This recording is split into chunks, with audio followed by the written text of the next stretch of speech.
క్రీస్తు ప్రభుని యందు మిక్కిలి ప్రియులకు సహోదరి సహోదరులారా, దేవుని బిడలారా, ఈరోజు మనం సామాన్య 33వ ఆదివారాన్ని కొనియాడుతూ ఉన్నాం. ఈ సామాన్య 33వ ఆదివారంలో మనమందరము కూడా ఈ దైవార్చన క్యాలెండర్లో మనం ముగింపుకు వచ్చేస్తూ ఉన్నాం. 33వ ఆదివారం ఈ రోజైతే వచ్చే ఆదివారం 34వ ఆదివారం క్రీస్తురాజు మహోత్సవం మనం కొనియాడతాం. ఈ క్రీస్తురాజు మహోత్సవం తర్వాత ఆగమన కాలంలోకి మనం ప్రవేశిస్తూ ఉన్నాం. ఈ సామాన్య 33వ ఆదివారములో ప్రియబిడలారా, మనకు 3 దివ్యగ్రంథ పట్టణాలు కూడా ఒకే ఒక విషయం గురించి మనకు బోధిస్తూ ఉన్నాయి. ఆ విషయం ఏంటంటే కడగతుల గురించి. కడగతులు అనగా ద లాస్ట్ థింగ్స్. ఏంటి ఈ కడగతులు అనగా? ఒకటేమో మరణం, రెండవదేమో తీర్పు, మూడవది పరలోకం, నాలుగవది నరకం. ఇంకొక భాషలో చెప్పాలంటే లోకాంత్యము, యేసు ప్రభువునికి రెండవ రాకడ, నీతిమంతులకు విశ్వాసులకు పరలోక భాగ్యం, అలాగే అవిశ్వాసులకు అవినీతిమంతులకు నరకం, ప్రభువుని తీర్పు. ఈ విధముగా ఈ 3 దివ్యగ్రంథ పట్టణాలు కూడా ఈ విషయం గురించి మాట్లాడుతూ ఉన్నాయి, మనకు బోధిస్తూ ఉన్నాయి. అనగా ప్రియబిడ్డలారా, ప్రారంభించబడినటువంటి ప్రతీది కూడా ముగింపుకు రావాల్సిందే. మొదలు పెట్టబడవలసినటువంటిది ఏదైనా కానీ ముగింపుకు రావాల్సిందే. ఉదాహరణకి మనం ప్రారంభించే పని కావచ్చు, ప్రయాణం కావచ్చు, జీవితం కావచ్చు, ఈ లోక సృష్టి, ఈ అంతమని విశ్వం, ఇవన్నీ కూడా ఒకానొకప్పుడు ప్రారంభించబడ్డాయి. దేవుడే మొదలుపెట్టాడు కాబట్టి వీటికి ముగింపు రావాల్సిందే. What ever is started that should come to an end. ఈ విధముగా ముగింపు గురించి ఈరోజు దివ్యగ్రంథ పట్టణాలు 3 కూడా మనకు తెలియజేస్తూ ఉన్నాయి. ముందుగా మనం మొదటి పట్టణాన్ని ధ్యానం చేసినట్లయితే ప్రియబిడ్డలారా, సహోదరి సహోదరులారా, మొదటి పట్టణంలో దానియేలు గ్రంథము 12వ అధ్యాయము 1వ వచనం నుంచి 3వ వచనం వరకు మనకు అనుగ్రహించబడింది మొదటి పట్టణముగా. ఈ దానియేలు గ్రంథం అనేది క్రీస్తు పూర్వం 167వ సంవత్సరానికి 164వ సంవత్సరానికి మధ్యకాలంలో రాయబడినటువంటి ఈ గ్రంథం, ఇది దానియేలు గ్రంథం.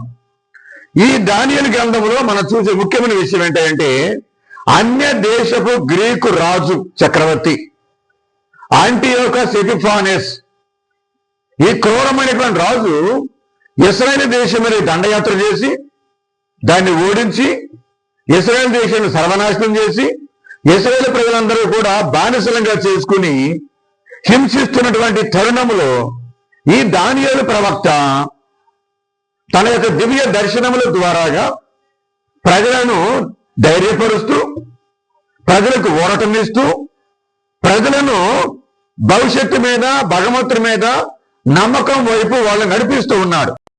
విశ్వాసాలు కోల్పోవద్దు, మీ నమ్మకాన్ని నిలుపుకోండి, భగవంతుడు మన పక్షాన ఉన్నాడు అనేటువంటి ధైర్యపు మాటలు ఆనాటి ఇశ్రాయేలు ప్రజలకు వసగుతూ ఉన్నాడు. ప్రియ సహోదరి సహోదరులారా, ఈ అంత్యదినములు రాబోతున్నవని, కానీ విని ఎరుగని రీతిలో విపత్కాలములు సంభవిస్తాయని, అలాగే ఆ దినములందు అంటే ఆ దుర్దినములందు మికాయేలు దర్శనమిస్తాడు, ప్రత్యక్షమవుతాడని ముందుగానే దానియేలు తన దర్శనం ద్వారా తెలియజేస్తూ ఉన్నాడు. చదవండి ఒకసారి దర్శన గ్రంథము 12వ అధ్యాయము 7వ వచనం మీకు అర్థమవుద్ది. దర్శన 12:7. అంతటి దేవలోకమున యుద్ధము ఆరంభమయ్యను, మికాయేలు అతని తోడి దూతలను ఆ సర్పముతో యుద్ధము చేసిరి. గమనించండి, ఇక్కడ అంత్యదినములో లోకాంత్యమున మికాయేలు దేవదూత, సకల కోటాను కోట్ల దేవదూతలు ఈ భూలోకమును ప్రత్యక్షమవుతారు అని, ఆ దేవదూతలందరూ కూడా కలిసి ఈ భూలోకంలో ఉన్నటువంటి నీతిమంతులను, అవినీతిమంతులను, విశ్వాసులను, అవిశ్వాసులను, ఇశ్రాయేలు ప్రజలను, ఈనాటి క్రైస్తవ ప్రజలందరూ కూడా ప్రోగు చేస్తారు అని బైబిల్ గ్రంథములో మనకు దానియేలు ప్రవక్త, అలాగే దర్శన గ్రంథంలో యోహాను గారు చక్కగా స్పష్టీకరిస్తూ ఉన్నారు. ప్రియబిడ్డలారా, సహోదరి సహోదరులారా, లోక ప్రారంభం నుండి కూడా జీవించిన ప్రతి ఒక్కరూ కూడా నీతిమంతులు, అవినీతిమంతులు, ఇశ్రాయేలు ప్రజలను, క్రైస్తవులను హింసించిన వారు, పీడితులు, వీళ్ళందరూ కూడా చనిపోయినటువంటి ఆ సమాధి నుండి పైకి లేస్తారు అనే విషయాన్ని ఇక్కడ మొట్టమొదటిసారిగా దానియేలు ప్రవక్త ప్రస్తావిస్తూ ఉన్నాడు. ప్రియబిడ్డలారా, సహోదరి సహోదరులారా, ఇక్కడ మనం గమనించే విషయం ఏంటంటే ప్రజలను విశ్వాసులను దైవ బిడ్డలను దైవ సంబంధించిన బిడ్డలందరినీ కూడా విజ్ఞాన వాక్కులతో వివేకమైన పలుకులతో దేవుడు వాక్కులో నడిపించేటువంటి ఎంతో మంది వ్యక్తులు ఆకాశమందల నక్షత్రాల వలె వెలుగొనుతారు. ఆకాశమందల నక్షత్రాల వలె వాళ్ళు ప్రకాశిస్తారు. ఎవరు? దేవుని సువార్త చేసిన వారు, ప్రజలను నీతిమంతమైన మార్గం నడిపించిన వారు, ప్రజలంతా దైవ బిడ్డలుగా ఏర్పాటు చేసిన వారు. వీళ్ళందరూ కూడా వాళ్ళు they shine like the stars, they shine like the walls of stars in heaven, in the sky అని చెప్పని దానియేలు గారు వ్యక్తీకరిస్తూ ఉన్నాడు. ఇక్కడ మన విశేషం ఏంటంటే ప్రియబిడ్డలారా, సహోదరులారా, రెండు మొట్టమొదటిసారిగా బైబిల్ గ్రంథంలో దానియేలు ప్రవక్త స్పష్టీకరిస్తూ ఉన్నారు. ఏమిటంటే ద రెసరెక్షన్ ఆఫ్ ద డెడ్ మొదటిది, రెండోది ఏంటంటే ఎవర్ లాస్టింగ్ లైఫ్, అనగా ఆ కుళ్ళిపోయినటువంటి ఆ దేహంతోనే మళ్ళీ లేస్తారు అనే విషయాన్ని మొట్టమొదటిసారిగా దానియేలు తన గ్రంథంలో రాస్తూ ఉన్నాడు. రెండోది ఏంటంటే నిత్య జీవం ఉన్నది, ఈ లోకం తర్వాత నిత్య జీవితం ఉన్నది పరలోకములో అనే విషయాన్ని కూడా మనకు తర్కం చేస్తూ ఉన్నాడు ఈ దానియేలు ప్రవక్త. కాబట్టి ప్రియ సహోదరి సహోదరులారా, అంత్యకాలములో దేవుని యొక్క అంత్యకాలములో విపత్తులు సంభవిస్తాయి, మహాఘోరమైన పరిస్థితులు రాబోతూ ఉన్నాయి భవిష్యత్తులో. కాబట్టి ఆ రోజును మనం ఎదుర్కోవటానికి మన జాగ్రత్తగా జీవించాలి, విశ్వాసంతో జీవించాలి, పవిత్రంగా జీవించాలి, భయభక్తులతో జీవించాలి అనేటువంటి విషయాన్ని ఇక దానియేలు స్పష్టం చేస్తూ ఉన్నాడు. ప్రియ దేవుని బిడ్డలారా, సహోదరి సహోదరులారా, ఇది మొదటి పట్టణంలో మనం చూసేటువంటి సారాంశం. మరి రెండో పట్టణంలోకి వచ్చేస్తూ ఉన్నాం. రెండో పట్టణంలో కూడా మనం చదువుతూ ఉన్నాం కదా. గత కొన్ని వారాల నుంచి కూడా రెండో పట్టణముగా 6 వారాల్లో హెబ్రీయులకు రాయబడినటువంటి లేఖ నుంచి మనం తీసుకుంటూ ఉన్నాం. హెబ్రీయులకు రాయబడిన లేఖ నుంచి గత కొన్ని వారాలుగా మనం చదువుతూ ఉన్నాం. ఏంటి హెబ్రీయులకు రాయబడిన లేఖలో ఏమని ఆ గ్రంథకర్త చెబుతున్నాడంటే, యోధా మతము నుండి క్రీస్తు నమ్ముకున్నటువంటి విశ్వాసులకు ఈ హెబ్రీ పత్రిక రాయబడింది. The people who got converted in Jesus Christ from the religion called Judaism. యోధా మతం నుంచి మారు మనసు పొంది క్రీస్తు యొక్క విశ్వాసంలోకి అడుగుపెట్టిన వారికి ఈ హెబ్రీ పత్రిక రాయబడింది. ఈ హెబ్రీ పత్రిక ద్వారాగా గత కొన్ని వారాలుగా మనం చూసే విషయం ఏంటంటే, యోధా మతంలో ఉన్నటువంటి ప్రధాన యాజకుడు క్రీస్తు యొక్క ప్రధాన యాజకత్వానికి మధ్యన భేదాలు, వ్యత్యాసాలని ఈ గ్రంథకర్త మనకు చూపిస్తూ ఉన్నాడు. ఈరోజు రెండో పట్టణంలో మనం చూసే విషయం ఏంటంటే, ప్రియ సహోదరి సహోదరులారా, ఏంటంటే క్రీస్తు ప్రభుని యొక్క రక్షణాత్మకమైనటువంటి బలి ద్వారాగా మన ప్రధాన యాజకుడు, అంటే క్రైస్తవ మతం ఉన్నటువంటి మన ప్రధాన యాజకుడు క్రీస్తు ప్రభు తన రక్షణాత్మకమైనటువంటి కల్వరిగిరి బలియాగము ద్వారాగా 4 రక్షణాత్మకమైనటువంటి కార్యాలు చేస్తూ ఉన్నాడు. ఇక్కడ ఈరోజు రెండో పాఠం ద్వారా మనం చూసే విషయం మొట్టమొదటి ఏంటంటే, పాత నిబంధనలో ఉన్నటువంటి బలులన్నిటికీ కూడా యేసుక్రీస్తు ముగింపు చేస్తూ ఉన్నాడు. He puts an end to all the sacrificial offerings that are mentioned in the Old Testament. పాత నిబంధనలో ఉన్న బలులన్నీ కూడా ఇక లేవు. తన యొక్క ఒకే ఒక కల్వరిగిరి బలియాగం ద్వారాగా వాటిని ముగించేస్తూ ఉన్నాడు. అది మొదటి విషయం మనం గమనించే విషయం. రెండో విషయం ఏంటంటే విడలారా, సకల మానవాళి పాప పరిహారార్థము క్రీస్తు భగవంతుడే ఒక బలి గొర్రెపిల్లలాగా ఆయన మరణించాడు. పాపం చేసిన ప్రతిసారి కూడా బలి సమర్పణ చేయనక్కర్లా. పాత నిబంధనలాగా ప్రతి సందర్భాన్ని బట్టి, సమయాన్ని బట్టి, సంవత్సరానికి ఒకసారి యోధా మతంలో ప్రధాన యాజకుడు గర్భగుడిలోకి వెళ్ళి బలి గొర్రెపిల్లను సమర్పించవలసిన అవసరం లేక యేసుక్రీస్తే బలి గొర్రెపిల్ల. అది శాశ్వతమైన బలి, అది పరిపూర్ణమైన బలి. ఇంకా బలి అవసరం లేదు. పదే సందర్భాన్ని బట్టి, సమయాన్ని బట్టి, కాలాన్ని బట్టి కాబట్టి ఆ బలులన్నిటి కూడా పరిపూర్తి చేసి యేసుక్రీస్తు ఒక పరిపూర్ణమైన బలి, మన ప్రధాన యాజకుడు యేసుక్రీస్తు పరిపూర్ణమైన బలి సమర్పిస్తూ ఉన్నాడు. రెండో విషయం.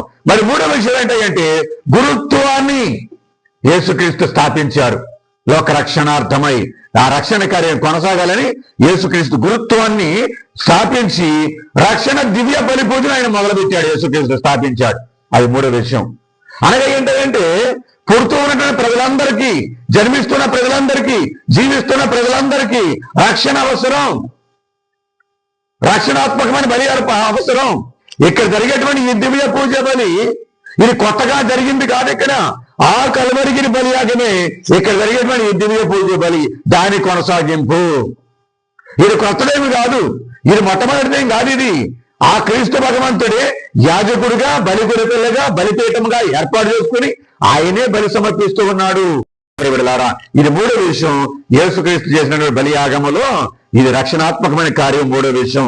మరి నాలుగోది ఏంటంటే ప్రియులారా, మన నిత్య యాజకుడైనటువంటి క్రీస్తు పరలోకములో కూడా ప్రధాన యాజకుడిగా దేవుని కుడి ప్రక్కన కూర్చొని మన కోసం మధ్యవర్తిగా ప్రార్థన విజ్ఞాపన చేస్తూ ఉన్నాడు. Jesus is doing the act of mediatorship between God and his people. మధ్యవర్తిగా మన తరఫున ప్రార్థన చేస్తూనే ఉన్నాడు యేసుక్రీస్తు కూడా. ఈ నాలుగు విషయాలని మనం రెండో పట్టణంలో గమనిస్తూ ఉన్నాం. ప్రియ బిడ్డలారా, సహోదరి సహోదరులారా, ఈ గ్రంథకర్త, హెబ్రీ గ్రంథకర్త ఏమంటున్నాడంటే క్రీస్తులోకి మారు మనసు పొందినటువంటి యూదులతో అంటూ ఉన్నాడు, మీరు పొరపాటు ఏం చేయలేదు, మీరు తప్పేమి చేయలేదు.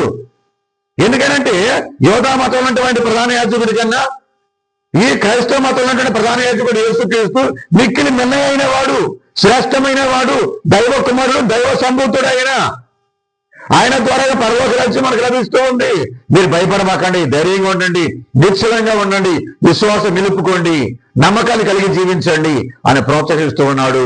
ఆనాటి యూదులందరినీ కూడా, ప్రియబిడ్డలారా, క్రైస్తవులందరినీ కూడా వేదహింసలు ప్రారంభమైనప్పుడు, శత్రువులు చుట్టుముట్టినప్పుడు మీరు ధైర్యంగా ఉండండి, క్రీస్తు భగవంతుడు మన తరపున పోరాడుతూ ఉన్నాడు, మన తరపున ప్రార్థన చేస్తూ ఉన్నాడు, మనకు మధ్యవర్తిగా ఉన్నాడు అనే విషయాన్ని ఇక్కడ గ్రంథకర్త స్పష్టం చేస్తూ ఉన్నాడు. తర్వాత సువిశేషానికి వస్తూ ఉన్నాం. సువిశేషంలో కూడా మనం చదువుతూ ఉన్నాం. ఏంటది? మార్కు సువార్త 13వ అధ్యాయం నుండి 13వ అధ్యాయం అంతా కూడా మనం చూసేది ఏంటంటే ఈరోజు సువిశేషం ప్రకారంగా 24వ వచనం నుంచి 37వ వచనం వరకు మనం చూసేది ఏంటంటే ఇవే ఇచ్చిన విషయాలు మనం గమనిస్తూ ఉన్నాం. ఏంటయ్యి? కడగతులు, మరణము, అలాగే తీర్పు, అలాగే పరలోకము, నరకము. ఈ 4 విషయాలు మనం గమనిస్తూ ఉన్నాం.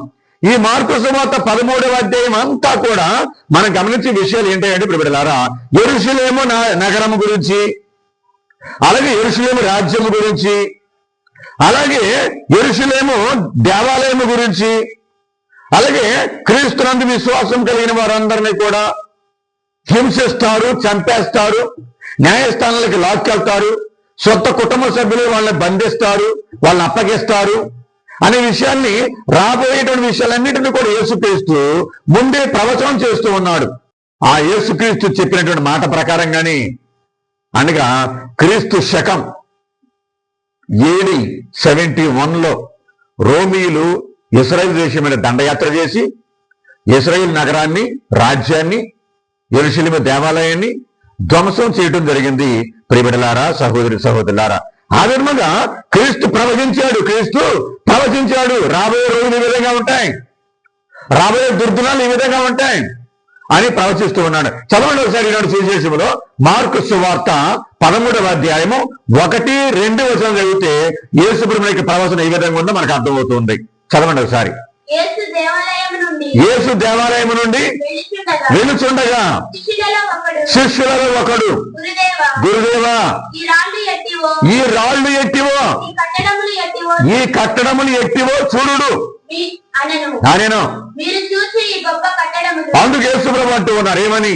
మీరు చూచు ఈ గొప్ప కట్టడములు రాతి మీద రాయి నిలువక నేలమట్టమగును అని యేసు పలికెను. యేసుక్రీస్తు మార్కు సువార్త ప్రకారంగా ప్రియబిడ్డలారా తన అపోస్తలులతో కలిసి యెరూషలేము నగరానికి వస్తూ ఉన్నాడు. ఆయన యెరూషలేము నగరానికి వస్తే ఎత్తైన ప్రదేశం నుంచి యెరూషలేము నగరం కనిపిస్తూ ఉంది. సూర్యకాంతిలో యెరూషలేము నగరము మిరుమిట్లు కొలిపేటువంటి కాంతివంతంగా మెరుస్తూ ఉంది. అందమైనటువంటి ఆ బిల్డింగులు, అందమైనటువంటి ఆ కట్టడాలు, ఆ రాళ్ళు, అలాగే యెరూషలేము దేవాలయము శోభయమానంగా కనిపిస్తూ ఉంది. అప్పుడు శిష్యులు అంటూ ఉన్నాడు, ఓ గురుదేవ, చూస్తూ ఉన్నారు కదా ఈ మహానగరాన్ని, అందమైన సుందరమైనటువంటి శోభయమానంగా వెలుగున్నటువంటి మహానగరాన్ని మీరు చూస్తున్నారు కదా, ఎంత బాగుందో, what a wonderful it is, what a Splendor it is అని ప్రశంసిస్తూ ఉన్న సమయంలో యేసు ప్రభు అంటూ ఉన్నాడు ఏమని, ఈ మహానగరము, ఈ అద్భుతమైన ఈ నగరము నాశనమయ్యే రోజు ఒకటి వస్తుంది, నేలమట్టమయ్యేటువంటి కాలం ఒకటి వస్తుంది అని యేసుక్రీస్తు ముందే ప్రవచనం చేస్తూ ఉన్నాడు. ప్రియ సహోదరి సహోదరులారా, ఎందుకని, ఏంటి అసలు? Jesus most loved city, Jesus most loved nation, Jesus most loved temple of యావే. అన్నిటికన్నా ఎక్కువగా యేసుక్రీస్తు ఈ యెరూషలేము మహారాజాన్ని ప్రేమించాడు, దేవాలయాన్ని ప్రేమించాడు, ఆ నగరాన్ని ప్రేమించాడు. కానీ బాధాకరమైన విషయం ఏంటంటే అది నేలమట్టం అయిపోద్ది, నాశనం అయిపోద్ది, అది మొత్తం బూడిదపాలైపోద్ది అని యేసుక్రీస్తు ముందే ప్రవచనం చేశాడు. ప్రియ సహోదరి సహోదరులారా, some 40 years ahead in advance యేసుక్రీస్తు ప్రవచనం చేశాడు యెరూషలేము రాజ్యం, దేవాలయం, నగరం గురించి. అదే జరిగింది చరిత్రలో. ఈ అబద్ధం కాదు, అసత్యం కాదు, అబద్ధ కల్పితాలు కాదు, ఇవి చరిత్రలో జరిగినటువంటి సంఘటనలే యేసుక్రీస్తు ముందే బోధిస్తూ ఉన్నాడు. ఏ సువిశేషం ద్వారాగా మనం ముఖ్యమైన విషయాలు కొన్ని గ్రహిస్తూ ఉన్నాం. ముఖ్యమైనటువంటి 5 విషయాలు మనం గమనిస్తూ ఉన్నాం ఈరోజు సువిశేషం ద్వారాగా. అందులో మొట్టమొదటి ఏంటంటే మీరు బిడ్డలారా, సహోదరి సహోదరులారా, దేవుని యొక్క ఉగ్రత. మొదటి విషయం దేవుని యొక్క ఉగ్రత, రాబోయేటువంటి మహావిపత్తు, దేవుని యొక్క ఉగ్రత, దేవుని యొక్క మహోగ్రతం, రాబోయేటువంటి మహావిపత్తు భవిష్యత్తులో రాబోతుంది ఇది అని యేసుక్రీస్తు ముందే ప్రవచనం చేశాడు, ముందే చెప్పేశాడు యేసుక్రీస్తు. చదవండి ఒకసారి దర్శన గ్రంథం తీసుకోండి. ఒకసారి దర్శన గ్రంథము 15వ అధ్యాయము 1వ వచనం మనకు అర్థమవుద్ది. దేవుని యొక్క కోపం ఎటువంటిదో, దేవుని యొక్క ఉగ్రత ఎటువంటిదో, దేవుని యొక్క మహోగ్రతం ఎటువంటిదో మనం చూస్తాం. దర్శన గ్రంథంలో 15వ అధ్యాయం 1వ వచనం చదవండి. దేవదూతలు నాకు అట గోచరించిరి, ఇవి తుది జాడ్యములు, ఎలైనా వాటితో దేవుని ఆగ్రహము పరిసమాప్తమాయను. అలాగే 16వ అధ్యాయం 1వ వచనం కూడా చదవండి, మీకు అర్థమవుద్ది. 16వ అధ్యాయం 1వ వచనం. అప్పుడు ఆ దేవాలయం నుండి ఒక గొప్ప స్వరము ఆ 7 దేవదూతలతో పలుకుట వినబడెను. దేవుని ఆగ్రహముతో కూడిన సప్త పాత్రములను భూమిపై కుమ్మరింపుడు పొల్లు అని ఆ స్వరం పలికిన. గమనించండి, ఇక్కడ దేవుని ఉగ్రత రాబోతుంది, భవిష్యత్తులో వస్తుంది, కాలం సంపూర్ణమైపోయింది, దేవుని కోపం ఈ అనంతమైన విశ్వం మీదకి రాబోతుంది అని దర్శన గ్రంథంలోను అలాగే యేసుక్రీస్తు కూడా ముందే ప్రవచనం చేసేస్తూ ఉన్నారు. కాబట్టి మీరు జాగ్రత్తగా బ్రతకండి అని ముందే హెచ్చరిస్తూ ఉన్నాడు భగవంతుడు. ప్రియబిడ్డలారా, సహోదరి సహోదరులారా, ఎందుకని ఎందుకని ఎందుకని యెరూషలేము నగరం యేసు ప్రభు ప్రేమించిన నగరం, యేసు ప్రభు ప్రేమించినటువంటి ఆ దేవాలయం, యేసు ప్రభు ప్రేమించినటువంటి ఆ మహా రాజ్యం, యోధా రాజ్యం, యెరూషలేము రాజ్యం ఎందుకు నాశనం అయిపోవాల్సి వచ్చింది? మనం గమనిస్తే కనుక యేసుక్రీస్తు తన జీవితంలో యెరూషలేము నగరాన్ని చూసి ఏడ్చాడు, కన్నీరు కార్చాడు. యేసుక్రీస్తు ఏడ్చాడు. ఆయన he wept over the city called Jerusalem. He wept over looking at the temple of యావే ఇన్ జెరూసలేం. ఎందుకు యేసు ప్రభు కన్నీరు కార్చారు? మనం చూస్తే కనుక ఆ కన్నీరు కార్చిన యేసుక్రీస్తు ఎక్కడెక్కడ కన్నీరు కార్చారో మనం చూస్తూ ఉన్నాం. చదవండి ఒకసారి యేసు ప్రభు కన్నీరు కార్చిన విషయాన్ని. లోకాసు సువార్త 19వ అధ్యాయము 41వ వచనం 42వ వచనం చదవండి మీరు. యేసు యెరూషలేమును సమీపించి ఆ నగరమును చూచి ఇట్లు విలపించను, ఏడ్చాడు యేసుక్రీస్తు. ఏమని? నేడైనను నేడైనను ఓ యెరూషలేము నగరమా, నీవు శాంతికి అవసరమైన దానిని గుర్తించి ఉండిన ఎడల బాగుండేది. నీవు అటులా చేయలేకపోతుంది. గమనించండి, ఇక్కడ యేసుక్రీస్తు ఈ లోకానికి వచ్చాడు. ఈ లోకానికి ఏ విధంగా వచ్చాడు? శాంతిని మోసుకొచ్చాడు, సమాధానాన్ని మోసుకొచ్చాడు. దారి తప్పి తిరిగేటువంటి ఇశ్రాయేలు ప్రజలతో పాటు సకల మానవులందరూ కూడా రక్షించాలని. కానీ అది జరగల. ఇశ్రాయేలు ప్రజలు యేసుప్రభు మోసుకొచ్చిన రక్షణ కార్యాన్ని అంగీకరించరా? యేసుప్రభుని తృణీకరించారు. యేసుప్రభుని యొక్క శాంతిని తృణీకరించారు. యేసుప్రభు నుంచి వచ్చిన రక్షణ తృణీకరించారు. వాళ్ళు తిరస్కరించారు. వాళ్ళు కాళ్ళతో తన్నేశారు. వాళ్ళు ఇశ్రాయేలు ప్రజలు, యూదులందరూ కూడా, అబ్రహాము సంతానం అంతా కూడా. అప్పుడు ఈ వచ్చిన మాట ఏడుస్తూ ఉన్నాడు. ఏమని? అలాగే చదవండి, లోకాసువార్త 13వ అధ్యాయము 34వ వచనం కూడా చదవండి, మాకు అర్థమవుద్ది యేసు ప్రభు ఎందుకు ఏడ్చాడు, ఎప్పుడు ఏడ్చాడు. యెరూషలేము నగరాన్ని చూసి చదవండి. ఓ యెరూషలేమా, ఓ యెరూషలేమా, నీవు ప్రవక్తలను చంపి దేవుడు పంపిన ప్రతినిధులపై రాళ్లు రుముచున్నావు.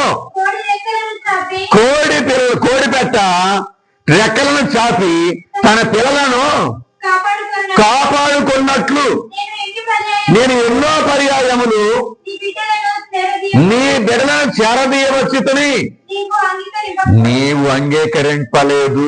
గమనించండి, ఇక్కడ వచ్చా నేను ఎంతో మంది ప్రవర్తన పంపించా, కాలాన్ని బట్టి, సమయాన్ని బట్టి. కానీ వాళ్ళందరూ రాళ్ళతో కూడా చంపేశావు నువ్వు, యెరూషలేము నగరమా. చివరికి తన కుమారుడు నన్ను పంపించాడు, నా తండ్రి దేవుడు మనుషు కుమారుడిగా నీ దగ్గర పంపించాడు, శాంతి సంధి కుదుర్చమని, ఇశ్రాయేలు ప్రజలను నాతో నా కుటుంబంలో సభ్యులుగా చేయమని, వాళ్ళ పాపాలను పరిహరించమని, రక్షణ ప్రసాదించమని నన్ను పంపించాడు. చివరిగా మీరు నన్ను కూడా అంగీకరించలా. నేను తీసుకొచ్చిన శాంతిని మీరు అంగీకరించలా. నేను తెచ్చిన రక్షణను, ఆ బహుమతిని మీరు స్వీకరించలేకపోయారు. కాబట్టి నీ నగరం నాశనం అయిపోద్ది, నీ దేశం నేలమట్టమైపోద్ది, నీ దేవాలయం కూడా మట్టి పాలు కాక తప్పదు అని యేసుక్రీస్తు తాను ప్రేమించినటువంటి నగరాన్ని, రాజ్యాన్ని, దేవాలయాన్ని చూసి విలపించాడు యేసుక్రీస్తు. కాబట్టి ప్రియులారా, మన పరిస్థితి కూడా ఆ విధంగా రావచ్చు, వచ్చే అవకాశాలు చాలా ఉన్నాయి. దేవుడు మనకు అవకాశం ఇస్తూ ఉన్నాడు, దేవుడు మనకు హెచ్చరిస్తూ ఉన్నాడు, దేవుడు మనను జాగ్రత్తగా ఉండమని ప్రబోధం చేస్తూ ఉన్నాడు. కానీ మనం కూడా నిర్లక్ష్యంగా ఉన్నామేమో, అశ్రద్ధగా ఉన్నామేమో, పట్టి పట్టినట్టుగా ఉన్నామేమో, అంటిగట్టినట్టుగా ఉంటున్నామేమో. మనల్ని చూసి కూడా యేసుక్రీస్తు విలపించే సందర్భం వచ్చి ఉండొచ్చేమో మన జీవితంలో. కాబట్టి ఆత్మ పరిశీలన చేసుకోవాలి, ఆత్మ పరిశీలన చేసుకోవాలి. మనల్ని చూసి కూడా యేసుప్రభు ఏడుస్తున్నాడేమో, దుఃఖిస్తున్నాడేమో, బాధపడుతున్నాడేమో. ఎన్నో సందర్భాల్లో నా బిడ్డ రక్షించడానికి, ఎన్నో సందర్భాల్లో నా బిడ్డకి రక్షణ ఇవ్వడానికి నేను ప్రయత్నం చేశాను, కానీ నా బిడ్డలు మారటం లేదు, మారు మనసు పొందటం లేదు అని ఏడుస్తూ ఉండవచ్చు. గట్టి చెప్పండి, హల్లెలూయా, హల్లెలూయా, హల్లెలూయా, హల్లెలూయా, హల్లెలూయా, హల్లెలూయా.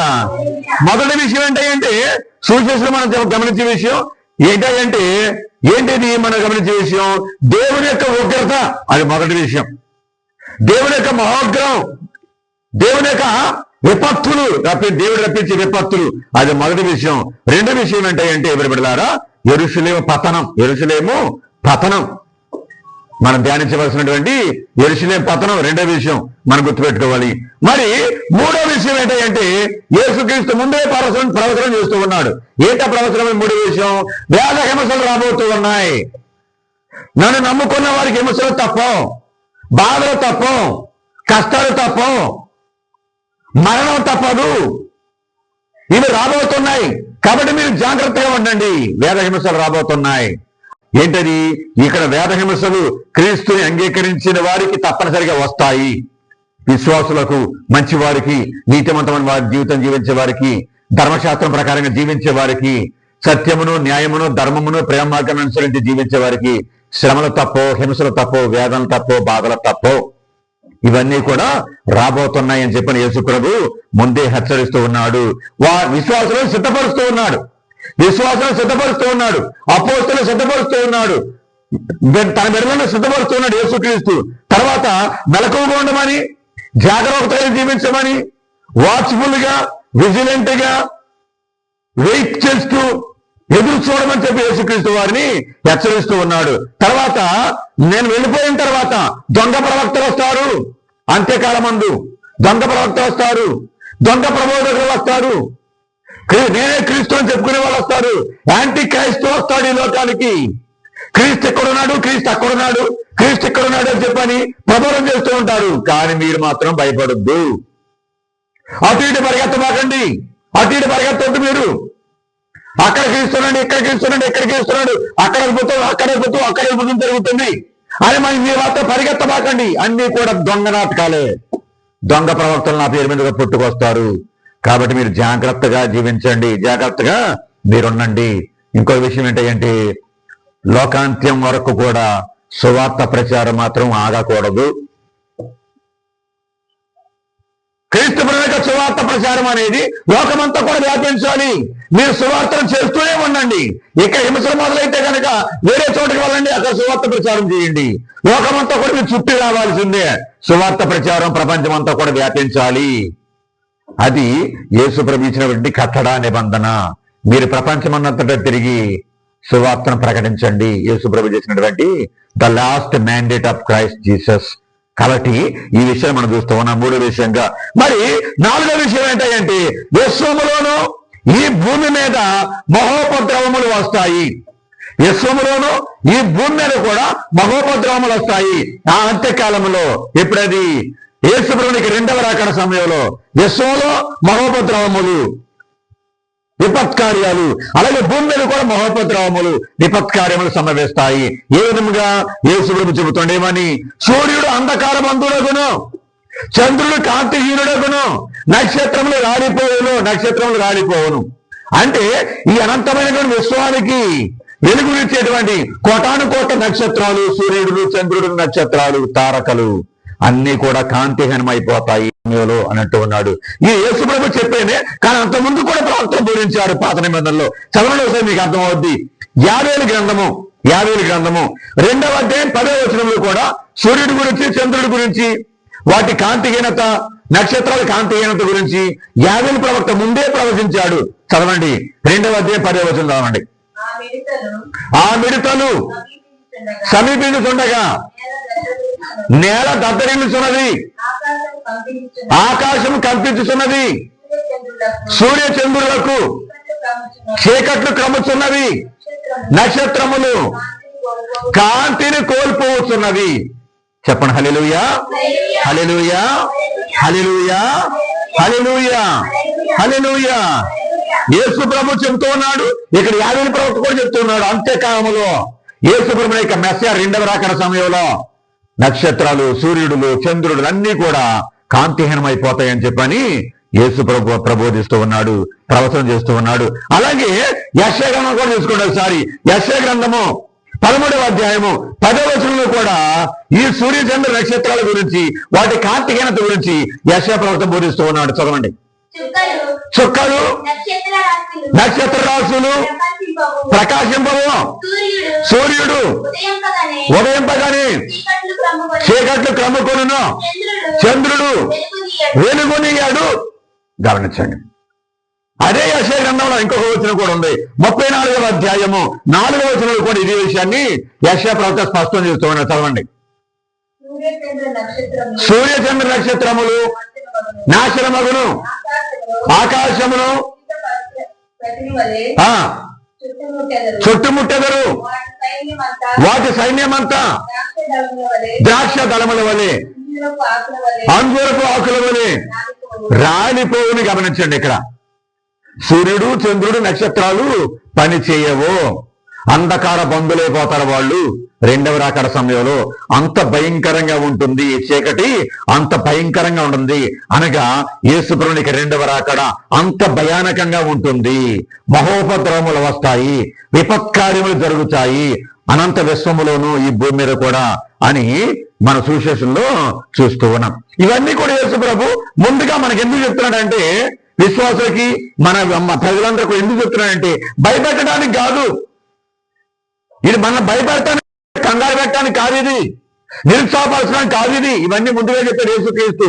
ఎందుకు చెబుతున్నాడు అని అంటే, బిడ్డలారా, మనల్ని ధైర్యంగా ఉంచాలని, మీరు ధైర్యంగా ఉండండి, ఇవన్నీ జరుగుతాయి, జరిగి తీరుతాయి. ఈ సృష్టిలో జరిగి తీరుతాయి, జరుగుతాయి.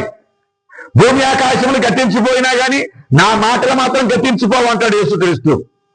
కాబట్టి మనల్ని ధైర్యంగా వచ్చడం కోసం, జాగ్రత్తగా ఉండమని ప్రేరేపించడం కోసం, మెలకువ కలిగి జాగరూకత కలిగి వాచ్ఫుల్ అండ్ విజిలెంట్ వెయిటింగ్ చేస్తూ మెలకువగా ఉంచాలని చెప్పని యేసుక్రీస్తు మనకి ఇవన్నీ కూడా చేస్తూ ఉన్నాడు. మనకు ఉదాహరణ చూస్తూ ఉంటాం కదా, ఏంటది? మన పిల్లలందరూ కూడా చదువుకుంటూ ఉంటారు. ఫైనల్ ఎగ్జామ్స్ రాయడానికి సిద్ధపడుతూ ఉంటారు. కేర్ఫుల్ గా సమయాన్ని వృధా చేయకుండా జాగ్రత్తగా కరెక్ట్ గా చదివి ఎగ్జామ్కి వెళ్ళేటువంటి విద్యార్థులు కంఫర్టబుల్ గా ఉంటారు. వాళ్ళు కాన్ఫిడెంట్ గా ఉంటారు. వాళ్ళు భయం ఉండదు, ఇబ్బంది పడరు, వాళ్ళలో టెన్షన్ ఉండదు. ఎందుకంటే పూర్తిగా సిద్ధపడ్డారు కాబట్టి, రెడీ అయ్యారు కాబట్టి, ఆ సమయాన్ని వారు సద్వినియోగం చేసుకున్నారు కాబట్టి చాలా కేర్ఫుల్ గా చాలా జాగ్రత్తగా వాళ్ళు చదువుకుని సిద్ధపడ్డారు ఎగ్జామ్ కోసం. అందుకని కంఫర్టబుల్ గా ఉంటారు వాళ్ళు. No tension, no worry. Exam బాగా రాస్తారు వాళ్ళు పాస్ అవ్వడానికి 100% గ్యారంటీ ఉంటది. కానీ కేర్లెస్ గా కాలయాపన చేసి సమయాన్ని వృధా చేసుకుని అల్లచిల్లరగా తిరిగి పరీక్ష కోసం సిద్ధపడకుండా ఉన్నటువంటి విద్యార్థుల్లో అన్కంఫర్టబుల్ ఉంటుంది. అనిశ్చిత, కంగారు, భయం. ఎగ్జామ్ ముందే జ్వరాలు వస్తుంటాయి, జలుబు చేస్తూ ఉంటుంది, కంగారు వస్తుంది, భయం వేస్తూ ఉంటుంది, కళ్ళు ఎర్రబడిపోతాయి. ఎగ్జామ్ రాయటానికి గత ఆడిపోతూ ఉంటారు. అటు ఇటు మూడీసులు ఆడుతుంటారు. ఎందుకని? పాస్ అవుతామా, ఫెయిల్ అవుతామా, చదివినవి వస్తాయా, చదవనివి వస్తాయా, ఏమవుతాయో తెలీదు. కాబట్టి అన్సర్టనిటీ వాళ్ళకు ఉంటుంది. కాబట్టి ఎగ్జామ్కి మనం ప్రిపేర్ అయినట్లే మన పిల్లల్లో మనం, అలాగే క్రీస్తు ప్రభువునికి రెండవ రాకడ సమయంలో మనల్ని పరీక్ష పెట్టేటువంటి రోజు అది, తీర్పు తీసేటువంటి రోజు అది, అంతిమ తీర్పు అది. ఆ తీర్పు కోసం మనం వెయిట్ చేయాలి, జాగరూకత కలిగి సిద్ధపడి మనం వెయిట్ చేయాలి. Everyday preparation is needed here. మనకి ప్రతిరోజు కూడా మనం సిద్ధపడుతూనే ఉండాలా. ఏ విధముగా? ప్రతిరోజు దివ్య పూజలో, జపదండలో, మరియు తల్లి స్వరూప ఊరేగింపులో, దివ్య సంస్కారాలు, దివ్య సంప్రసాద ఆరాధనలో, ఉపవాస కూటాలు, సువార్త ప్రచారాలు, ప్రసంగాలు విరివిగా జరుగుతూ ఉన్నాయి. మనకి విరివిగా అందించబడుతూ ఉన్నాయి. మనకి in abundance they are given to us. వాటిని వినియోగించుకుంటున్నామా? వాటిని మనం ఉపయోగకరంగా మార్చుకుంటున్నామా? మనం పూజలో పాల్గొన్నప్పుడు, జపదాన్ని చెప్పేటప్పుడు, ప్రసంగం వినేటప్పుడు, ఆరాధన చేసేటప్పుడు మనం జాగ్రత్తగా ఉంటున్నామా? మనల్ని మనం సిద్ధపరుచుకుంటున్నామా అనే విషయం మనం ఇక్కడ ఆత్మ పరిశీలన చేసుకోవాలి. ఈ ఆధ్యాత్మిక కార్యక్రమాల ద్వారాగా త్రిత్వైక సన్నివేశులతోనూ శ్రీసభతోనూ మమేకమై in intimate relationship with the Trinitarian God and his Catholic church మనం అనుసంధానం కలిగి జీవించాలి. దేవుని కుటుంబానికి సంబంధించిన బిడ్డలుగా మనం జీవించాలి. ఇవన్నీ కూడా మనం ప్రతిరోజు సిద్ధపడటానికి భగవంతుడు ఇచ్చేటువంటి అవకాశాలు మనకి. వాటిని మనం వినియోగించుకోకపోతే గనక అప్పుడు యేసుప్రభునికి రెండవ రాకడను చూసి భయపడాల్సి వస్తుంది, గాబరా పడాల్సి వస్తుంది, కంగారు పడవలసిన పరిస్థితి అప్పుడు వస్తుంది. అప్పుడు క్రీస్తుప్రభునికి రెండవ రాకడంటే మనకి భయం వేస్తుంది. అందుకని యేసుప్రభు చెప్పేది ఏంటంటే, మీరు ప్రతిరోజు కూడా మీరు సిద్ధపడండి, రెడీ అవ్వండి, వాచ్ఫుల్గా ఉండండి, విజిలెంట్ గా ఉండండి, సిద్ధపాటు కలిగి జీవించండి అని యేసుప్రభు మనకి చెబుతూ ఉన్నారు. ప్రియ సహోదరి సహోదరులారా, తర్వాత 4వ విషయం ఏంటంటే మనం గమనించవలసిన విషయము, ఆ దినము ఆ గడియ ఎప్పుడు వస్తుందో. ఆ దినము ఆ గడియ ఎప్పుడు వస్తుందో ఎవరికి తెలియదు. యేసుప్రభు మాటలో మనం వింటూ ఉన్నాం. ఏంటది? తండ్రి దేవుడు తప్ప మనుష్య కుమారుడికి కానీ పరలోక దూతలకు కానీ ఎవరికి కూడా తెలియదు ఆ దినము ఆ గడియ ఎప్పుడు అవుతుందో ఎవరికి తెలియదు. కాబట్టి సమయములను కాలములను తండ్రి తన ఆధీనంలో ఉంచుకున్నాడు. నాకు కూడా తెలియదు, పరలోక దూతలకు కూడా తెలియదు. కాబట్టి ఎప్పుడు వస్తుందో ఎలా వస్తుందో మనం జాగ్రత్తగా ఉండాలి.